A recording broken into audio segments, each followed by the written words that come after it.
Pemirsa, Sabtu malam banjir bandang dan lahar dingin menerjang 3 wilayah di Sumatera Barat. Banjir terjadi setelah hujan dengan intensitas tinggi turun di wilayah itu. Menurut BMKG, kondisi cuaca di Sumbar terbilang berbeda karena hujan dapat terjadi sepanjang tahun.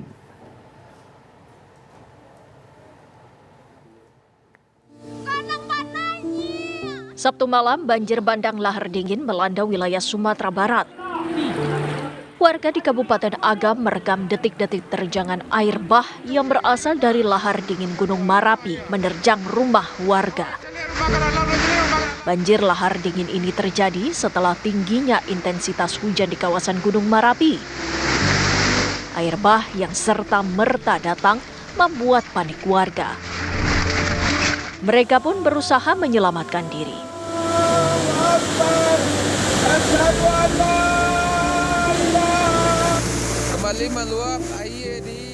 Selain di Kabupaten Agam, banjir dan tanah longsor juga menerjang beberapa wilayah di Kabupaten Tanah Datar dan Padang Panjang. Rekaman beberapa video amatir milik warga merekam detik-detik saat banjir dan longsor terjadi.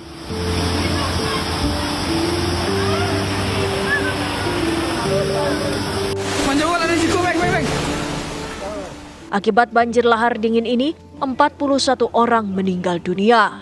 Korban meninggal dunia tersebar di berbagai lokasi, mulai dari Kabupaten Agam, Kabupaten Tanah Datar, dan Padang Panjang. Hingga kini tim SAR gabungan masih terus melakukan pencarian terhadap warga yang dilaporkan hilang. Sebanyak 17 orang dinyatakan hilang setelah musibah banjir lahar dingin ini terjadi. Kepala Badan Meteorologi, Klimatologi, dan Geofisika, Dwi Korita Karnawati menyatakan, BMKG telah mengeluarkan peringatan akan adanya cuaca ekstrim di wilayah Sumatera Barat. Sumatera Barat memiliki kondisi cuaca yang istimewa karena di wilayah ini hujan dapat terjadi sepanjang tahun.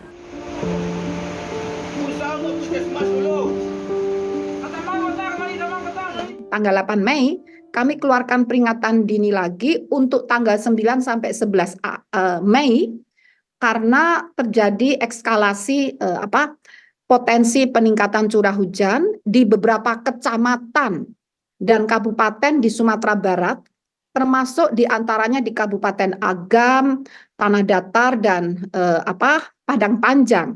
Dan ternyata setelah pada hari hanya kami mencatat curah hujan pada tanggal 11 Mei itu mencapai 138,5 mm. Nah, itu artinya sangat lebat, hampir mencapai ekstrim. Jadi itulah kondisi cuaca terdeteksi juga dari radar, dari satelit.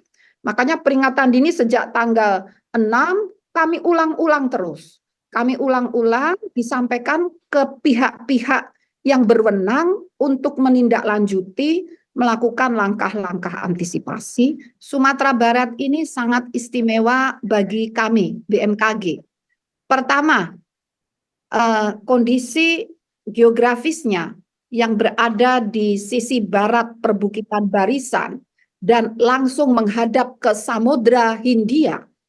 Ini mengakibatkan fenomena lokal orografis di mana itu hampir selalu hujan.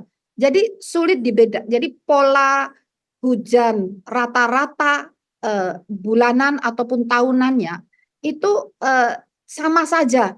Jadi sulit membedakan kemarau atau musim hujan. Jadi hujan terus sepanjang tahun. Itu yang pertama.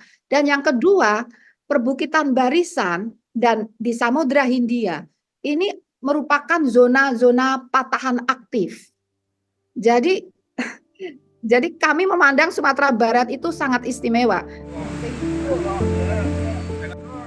Akibat bencana ini, 3 daerah yang terdampak banjir bandang dan lahar dingin Gunung Marapi menetapkan masa tanggap darurat selama 14 hari. Ketiga daerah itu adalah Kabupaten Agam, Kabupaten Tanah Datar, dan Kota Padang Panjang. Tim TV One mengabarkan. Banjir lahar dingin yang terjadi di Sumatera Barat memporak-porandakan rumah warga di setidaknya ada 2 kabupaten yang terkena dampaknya. Sebenarnya apa yang terjadi penyebab banjir bandang lahar dingin Gunung Marapi yang begitu dahsyat? Saat ini sudah bergabung bersama kami ada Ketua Ikatan Ahli Geologi Indonesia Sumatera Barat, Bapak Ade Edward. Pak Ade, apa yang membuat aktivitas Gunung Merapi ini begitu sulit untuk diprediksi, Pak Ade? Terima kasih. Selamat sore.